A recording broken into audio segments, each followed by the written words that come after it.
अब रिकॉर्डिंग लगाते हैं।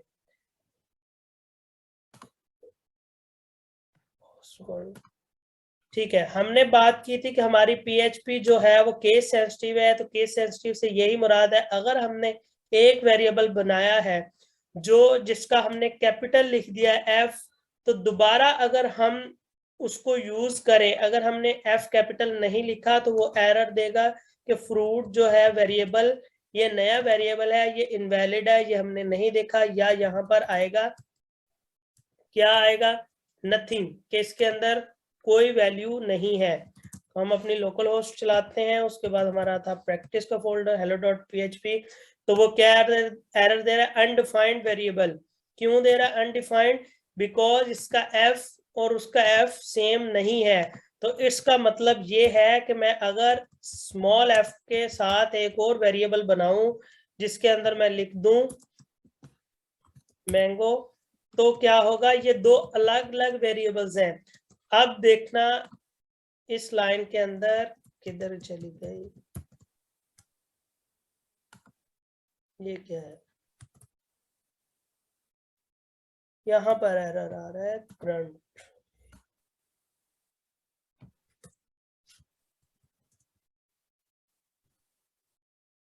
ये टॉप पे आ रहा है मैंगो। ठीक है, ये यहाँ पर क्या आ रहा है, मैंगो आ रहा है। तो जब हमने यहाँ पर नहीं लिखा था तो हमारे पास क्या आ रहा था, अनडिफाइंड वेरिएबल। तब हमारे पास क्या आ रहा था, अनडिफाइंड वेरिएबल। जैसे हमने उसका वेरिएबल क्रिएट कर दिया तो उसके पास क्या आ गया, मैंगो आ गया लिखा हुआ। ठीक है, ये तो हो गया स्ट्रिंग का केस। हम आज पढ़ते हैं स्ट्रिंग की कंकैटिनेशन। कंकैटिनेशन का मतलब होता है कि दो स्ट्रिंग्स अगर आपके पास हो, आपने उन दोनों को मर्ज करना हो, उसको हम कहते हैं कंकैटिनेशन करना। तो अगर हमारे पास दो स्ट्रिंग्स हो, लेट्स सपोज मैं कहता हूं, एक मिनट, फर्स्ट नेम, तो इसके अंदर मैंने लिख लिया मोहम्मद, ये मेरा एक फर्स्ट नेम हो गया। एक मैं बनाता हूं लास्ट नेम, ये मेरे पास दो स्ट्रिंग्स हो गई। ठीक है, कहीं पर मुझे जरूरत पड़ती है कि मेरा मुकम्मल नेम, फुल नेम क्या है, तो वहां पर मैंने क्या करना है, अगर मुझे इन दोनों जो मेरे पास पहले ऑलरेडी दो स्ट्रिंग्स हैं उनको मर्ज करना है, इकट्ठा करना है, तो मैं क्या करूंगा, जो अदर लैंग्वेज होती हैं उन हर लैंग्वेज का डिफरेंट रूल है कंकैटिनेशन का। कोई इसके लिए खास वर्ड यूज करता है, कोई प्लस का साइन यूज करता है, लेकिन PHP के अंदर क्या चीज होती है, first name dot dollar last name, हम डॉट लगा देते हैं जिससे हमारी कंकैटिनेशन हो जाती है। अब हम क्या करेंगे, इको करेंगे किसको, फुल नेम को, मोहम्मद इरफान। ठीक है, अब कोई बंदा मुझे बताए मैंने मोहम्मद और इरफान के दरमियान स्पेस डालनी है, तो मैं क्या करूं, किसी के माइंड में ये कोड देख के कोई सॉल्यूशन आ रहा हो, एनीवन? क्विक रिस्पांस दिया करें, ऐसे लगता है कि आप ज्वाइन करके पता नहीं भाग जाते हैं, सैरो तफरी करते हैं। समझ नहीं आई क्यों? नहीं बस ठीक है, हाँ जी समझ आ गई। देख लो भाई।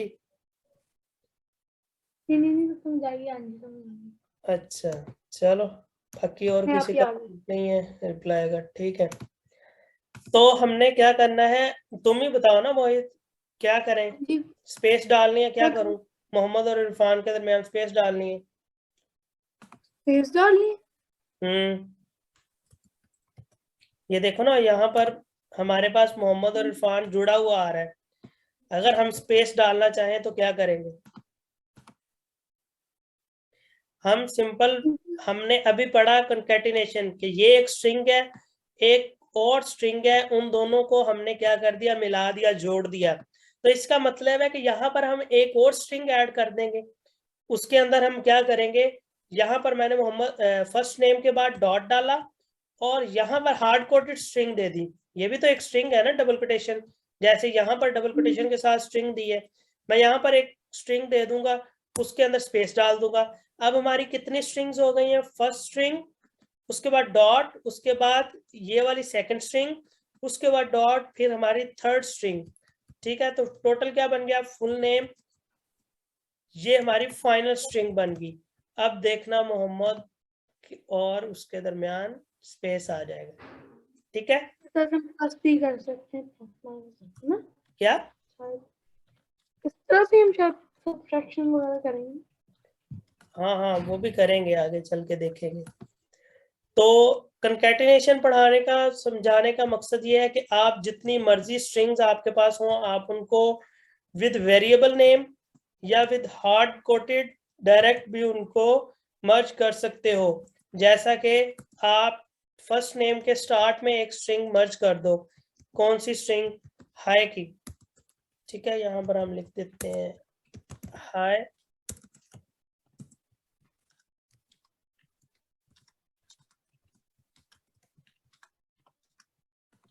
हाय मोहम्मद इरफान। ठीक हो गया? ओके, आगे चलते हैं। स्ट्रिंग की कंकैटिनेशन समझ आ गई? इसके अंदर किसी का कोई क्वेश्चन?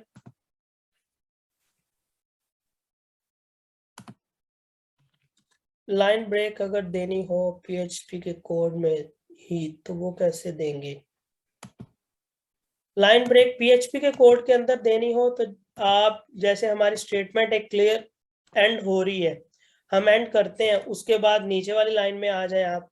अगर आप ऐसा कह रहे हैं कि ये मैंने इतना कोड लिखा है और ये वाला कोड नीचे लिखना है मुझे, तो आप ऐसे भी लिख दें, कोई इशू नहीं है, वो उसको एक लाइन ही कंसीडर करेगा। ठीक है, अगर वैसे आपने लाइन ब्रेक देनी है, यानी कि उधर वाली साइड पर यूजर को नजर आए, ऐसे आपको करना नहीं है ना लाइन ब्रेक। देखें, आपका ऑलरेडी एक कोड छोटा सा है, शॉर्ट सा है, तो आपने उसके अंदर लाइन ब्रेक क्यों देनी? अगर आपने यूजर वाली साइड पे लाइन ब्रेक देनी है, जैसा कि ये लिखा हुआ है हाय मोहम्मद इरफान, आप चाहते हैं कि हाय टॉप पे आए, उसके बाद मोहम्मद इरफान नीचे आए, तो आपको क्या करना है? हाय वाली स्ट्रिंग के अंदर, हाय वाली स्ट्रिंग के अंदर आपको क्या करना है? एक br का टैग एक यूज कर देना है, br का। ये देखो, नोट करो, मैंने स्ट्रिंग के अंदर लिखा है ये। जब मैं स्ट्रिंग के अंदर लिखूंगा तो ये जब रिस्पॉन्स हमारा बनेगा, ये रिस्पॉन्स बनेगा ना पूरा, टोटल यहाँ तक एक लाइन का रिस्पॉन्स बनेगा, तो br का टैग भी हमारे रिस्पॉन्स के अंदर चला जाएगा। और br का टैग जब ब्राउजर के पास जाएगा, ब्राउजर उसे HTML कंसीडर करेगा और जो उसका फंक्शन है वो परफॉर्म कर देगा। अब आपने देखना, हाय ऊपर आ गया, मोहम्मद इरफान नीचे आ गया। इसे कहते हैं, हमने PHP में से HTML जनरेट की है। हमने, मैं रिपीट कर रहा हूँ, PHP में से HTML जनरेट की है। इसकी अगर एक और हम एग्जांपल लें, तो मैं यहाँ पर PHP का कोड लगा रहा हूँ। यहाँ पर मैं क्या कर रहा हूँ? इको के अंदर अब आपने देखना है मैं क्या कर रहा हूँ, H1 का टैग लगा रहा हूँ। इसको क्लोज भी कर दूं, H1। ठीक है, यहाँ पर लिख देता हूँ हेलो H1 हेडिंग। अब देखो, यहाँ पर मैंने कहीं भी बाहर वाली साइड पे H1 का टैग नहीं लगाया। मैं क्या कर रहा हूँ? PHP में से स्ट्रिंग जो है, रिस्पॉन्स है, रिस्पॉन्स के अंदर HTML लिख रहा हूँ। वो HTML जब बाहर जाएगी तो क्या होगा? ब्राउजर उसको कंसीडर कर लेगा। यहाँ पर अगर हम इसका, ये रहा हेलो H1 हेडिंग, इसकी अगर हम वो देखें, यहाँ पर H1 का टैग, यूजर को नहीं पता कि ये स्टैटिक पेज के अंदर लिखी गई है या डायनामिक। वो बंद हो गया क्या? चल रहा? एक मिनट। H1 यहाँ पर यूजर को क्या लग रहा है कि सिंपल एक टैग है स्टैटिक, लेकिन वो हमने डायनामिकली PHP से जनरेट करवाया।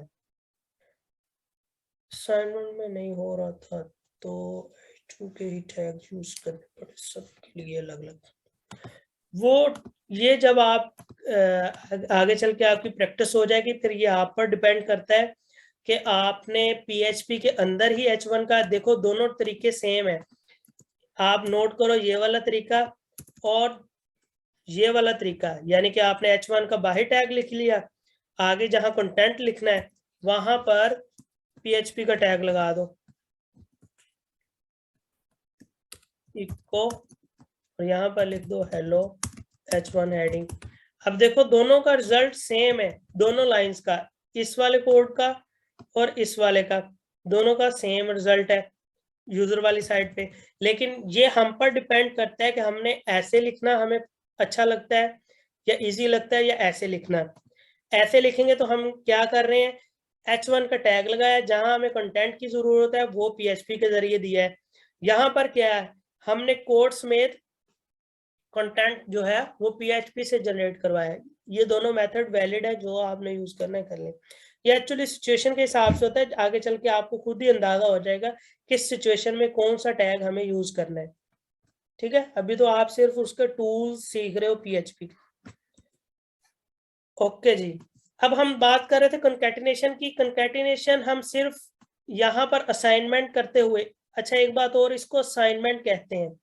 असाइनमेंट, असाइनमेंट इस ऑपरेटर को, ये जो इक्वल का होता है, इसका मतलब क्या होता है कि हम अपने वेरिएबल को कोई वैल्यू असाइन कर रहे हैं, कोई वैल्यू क्या कर रहे हैं, असाइन कर रहे हैं जी। कल हमने पढ़ा था डेक्लरेशन और इनिशियलाइजेशन। वो क्या था कि जब हम वेरिएबल को फर्स्ट टाइम क्रिएट करें, अगर हम फर्स्ट टाइम क्रिएट करने के बाद, अब जैसे मेरा फर्स्ट नेम मोहम्मद था फर्स्ट टाइम, उसके बाद आगे चल के मुझे चेंज करना पड़ा, तो मैं दोबारा अपने उसी वेरिएबल को कॉल करूंगा फर्स्ट नेम, और अब की बार वही वेरिएबल है, नया नहीं बनेगा, वही वेरिएबल होगा। अब की बार हो सकता है मैं मोहम्मद ओ से डालूं, आगे यू से डाला था, अब मैं ओ से डाल रहा हूं, मैंने वेरिएशन कर दी, चेंज कर दिया। अब वेरिएबल मेरा वही है, क्या हुआ, नहीं कुछ नहीं आने से। अब वेरिएबल अब मेरा वही है, अब मैंने न्यू वैल्यू क्या की है, असाइन की है, तो इसको हम क्या कहेंगे, असाइनमेंट करना, यानी कि असाइन कर दी मैंने वैल्यू।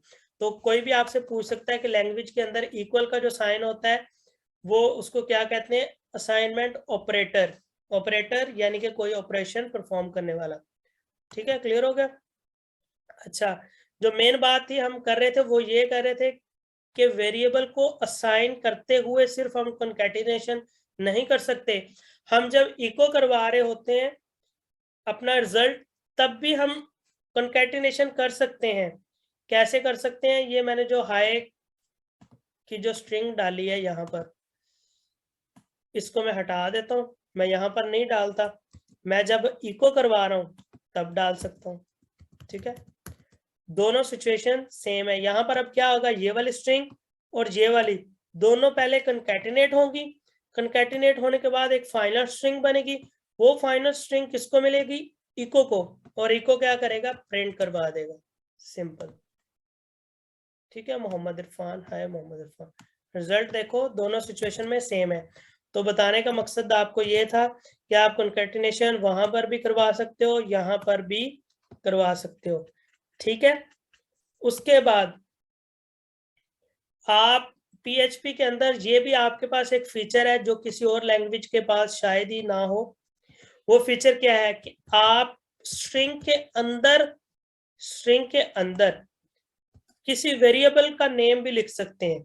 यहाँ पर स्ट्रिंग के अंदर, बाकी लैंग्वेज के अंदर क्या होता है कि स्ट्रिंग के अंदर आप जो भी लिखेंगे वो उसको स्ट्रिंग ही कंसीडर करेगा। इवन कि अगर मैं यहाँ पर लिख दूं फर्स्ट नेम, वो दूसरी लैंग्वेज के अंदर वो उसको भी वही कंसीडर करेगा। लेकिन PHP ने ये फीचर दिया है कि अगर आप स्ट्रिंग के अंदर भी वेरिएबल का नेम लिख दोगे तो वो क्या करेगा, उस स्ट्रिंग के अंदर जो आपकी आउटर स्ट्रिंग है, आउटर स्ट्रिंग हमारी ये वाली है, वो आउटर स्ट्रिंग के अंदर वहां पर जो आपने नया वेरिएबल जो लिखा है उसकी वैल्यू को प्लेस कर देगा।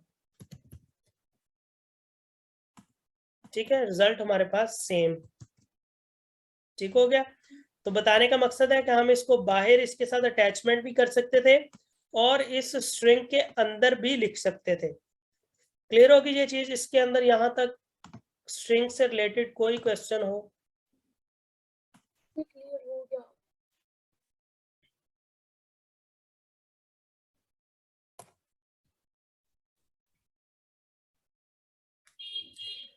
ठीक है जी, क्लियर हो गया। आगे चलते हैं हम एक्सप्रेशंस की तरफ। एक्सप्रेशंस किसे कहते हैं? हम इसको बंद कर लेते हैं, यहाँ पर नया खोल लेते हैं। एक्सप्रेशन से पहले हम देखते हैं कि हम अपने जो ये तो अभी हम स्ट्रिंग के पीछे पड़े हुए थे हाथ धो के, अभी हम देखेंगे जो हमारे नंबर्स की वैल्यूज हैं उनको हम कैसे ट्रीट करते हैं। तो यहाँ पर मैंने लिखा एक नम वेरिएबल, उसको दी मैंने वैल्यू 5। तो अब आगे चल के मैं क्या करता हूँ, अब यहाँ पर मैं नम के अंदर 5 की बजाय क्या देता हूँ, 6। ठीक है, तो यहाँ पर भी हम प्रिंट कर लेते हैं, इको मैं कहता हूँ नम। अब हम क्या करेंगे, यहाँ पर भी इको करवा लेते हैं। मैं पहले br का टैग लगा लूं ताकि सेम ना नजर आए। br उसके बाद नम। अब क्या होगा, इस लाइन के अंदर हमारा इको 5 प्रिंट करवाएगा, अगली लाइन के अंदर हमारी वैल्यू नम के अंदर चेंज हो जाएगी, क्या हो जाएगी, 6 हो जाएगी। और जब उससे आगे हम प्रिंट करवाएंगे नम को, देखो वेरिएबल वही है, अब की बार वैल्यू क्या होगी, 6 हो जाएगी।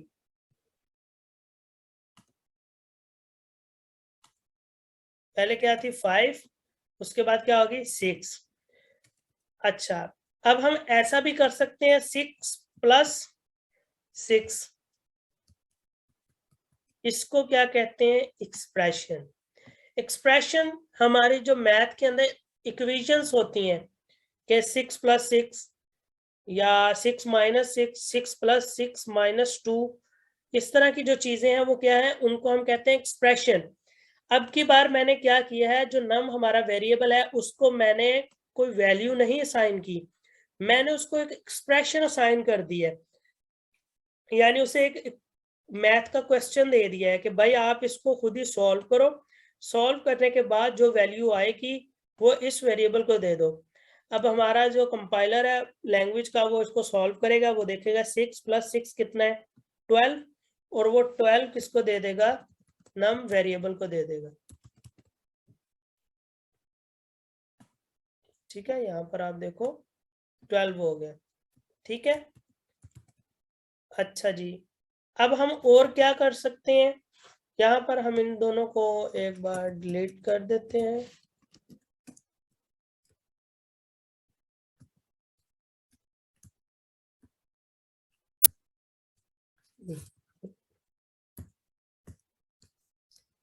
अच्छा जी, यहाँ पर हमारे पास 5 था। अब हम क्या करने लगे हैं, एक और फोल्डर वेरिएबल बनाते हैं x, उसको मैंने दिया 4। अब हम क्या करेंगे,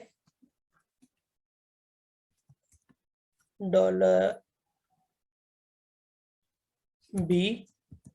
अब हम क्या करने जा रहे हैं, जो हमारा नम है उसको प्लस करेंगे $x के साथ। अब क्या होगा, अब जो हमारा नम वेरिएबल है वो प्लस हो रहा है किसके साथ, x वेरिएबल के साथ। तो बेसिकली ये वेरिएबल्स नहीं प्लस हो रहे, ये इनकी वैल्यूज प्लस होंगी। तो नम के अंदर क्या पड़ा है 5, x के अंदर क्या पड़ा है 4, नम की जगह पर क्या आ जाएगा 5, x की जगह पर क्या आ जाएगा 4, 5 और 4 कितना आ जाएगा 9, और b के पास कितना आ जाएगा 9। b की वैल्यू कौन सी, इनिशियलाइज टाइम की, क्योंकि b तो अभी हमने क्रिएट किया है, तो b की वैल्यू कितनी हो गई 9। यहाँ पर हम b को लिखते हैं, देखते हैं क्या वैल्यू आती है।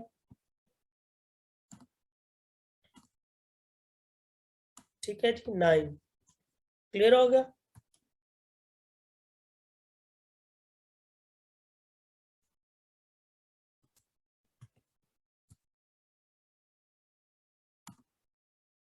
जी ठीक हो गया, क्लियर हो गया। आगे चलते हैं, और हम क्या कर सकते हैं, माइनस भी कर सकते हैं। अगर हम यहाँ पर माइनस लिख दें तो यहाँ पर माइनस हो जाएगा। साथ अगर हम यहाँ पर एक और वेरिएबल लिख दें, हार्ड कोडेड वैल्यूज भी हम लिख सकते हैं। यहाँ पर हमने लिख दिया कि नम - x, यहाँ पर हम साथ में लिख देंगे मल्टीप्लाई। मल्टीप्लाई के लिए कौन सा यूज होता है स्टैरिक। स्टैरिक आगे मैं क्या डाल दूंगा 3 हार्ड कोटेड। अब हमारे बी के पास क्या वैल्यू आएगी -7। -7 क्यों आई है? क्योंकि हमने अगर हम मैथ का रूल पढ़े तो सबसे पहले क्या होता है डिवाइड होता है, फिर मल्टीप्लाई होता है, फिर एडिशन और फिर सब्सट्रैक्शन, डी मास का जो रूल होता है।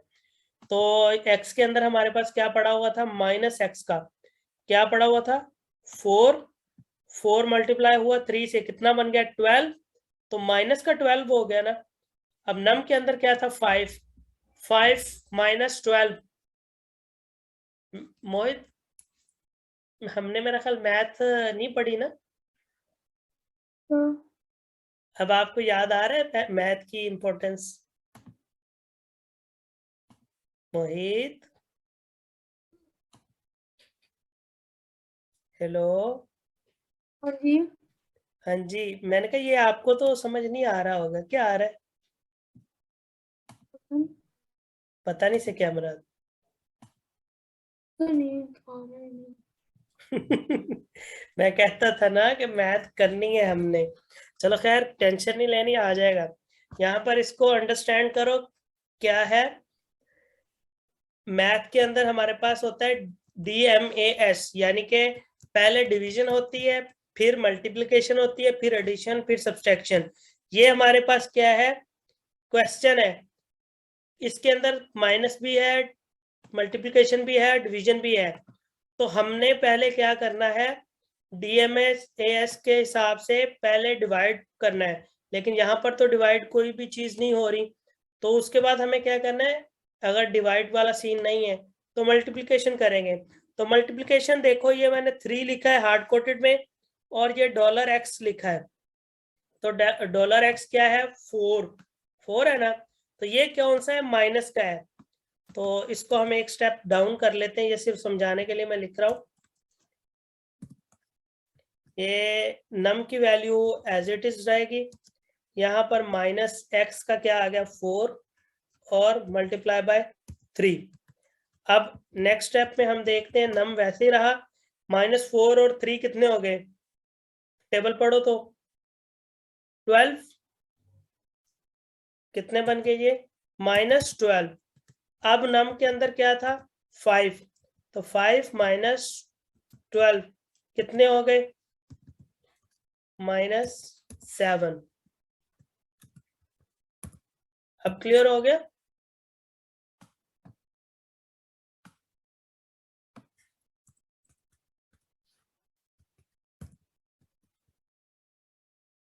कल को आपने क्या करना है, टेबल प्रिंट करवाना है अपने PHP के अंदर। टेबल कैसे प्रिंट करवाना है, इको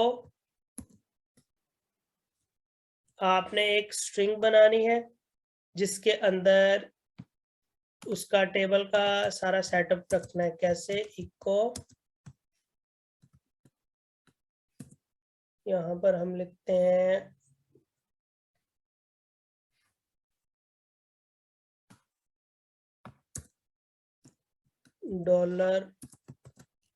$नंबर, कोई भी नंबर जिसका हमने टेबल प्रिंट करवाना है।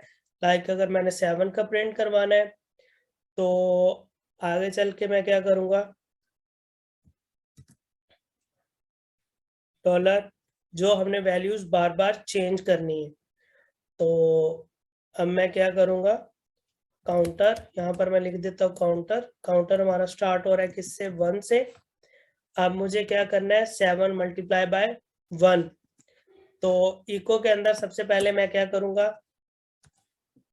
$नम, और उसके बाद क्या करूँगा मैं किसका साइन, स्ट्रिंग। स्ट्रिंग के अंदर मैंने क्या करना है डिवाइड, इसका मल्टीप्लिकेशन का साइन। उसके बाद स्ट्रिंग डॉट, डॉट के बाद मुझे क्या करना है अपने काउंटर को दिखाना है, काउंटर के अंदर क्या वैल्यू है। उसके बाद फिर स्ट्रिंग, अब की बार स्ट्रिंग के अंदर क्या होगा इक्वल का साइन, क्योंकि यहाँ पर 7 1 = इक्वल के बाद यहाँ पर हमने क्या करना है, अब हमारा आंसर आना चाहिए। तो यहाँ पर अब मुझे डॉलर आंसर को प्रिंट करवाना है। तो आंसर हमारे पास फिलहाल नहीं है, हम एक आंसर का वेरिएबल बनाते हैं। उसके अंदर हम क्या करेंगे, नम मल्टीप्लाई बाय काउंटर, साथ में यहाँ पर br का टैग डाल देते हैं।